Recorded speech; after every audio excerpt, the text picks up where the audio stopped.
আজ সকালে ঘুম থেকে উঠেই দেখি আমার ভাই আমার জন্য ব্রেকফাস্ট রেডি করছে।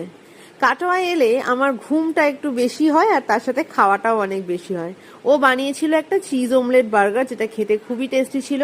তারপর আমি একটু ওর প্রজেক্টের কাজে হেল্প করে দিচ্ছিলাম। তারপর এলাম আমাদের বাগানে, আর দেখো শীত চলে গেছে কবে, আর এখনো শীতের ফুলগুলো ফুটে আছে। আর সব থেকে যেটা মজার বিষয়, বাড়িতে লঙ্কা গাছে হয়েছে লঙ্কা, আর প্রত্যেকটা লঙ্কাই পেকে গেছে। লঙ্কাগুলো কিন্তু খুবই ঝাল। তারপর খেলাম একটু ডাবের শাঁস। লাঞ্চে ছিল আজকে আমার প্রিয় ছোট মাছের চচ্চড়ি। এই রান্নাটা আমার যে এত প্রিয়, আর আমার মায়ের হাতের এই ছোট মাছের চচ্চড়ি আমার খুবই ভালো লাগে। বিকেলে এলাম একটু ছাদে, আর ছাদ থেকে দেখো নিচের বাগানটা দেখতে এতটাই সুন্দর লাগে, কি আর বলবো। সন্ধেবেলায় মা দেখালো বেনারস থেকে কি কি শাড়ি এনেছে। প্রত্যেকটা শাড়ি আমার ভীষণ পছন্দ হয়েছে।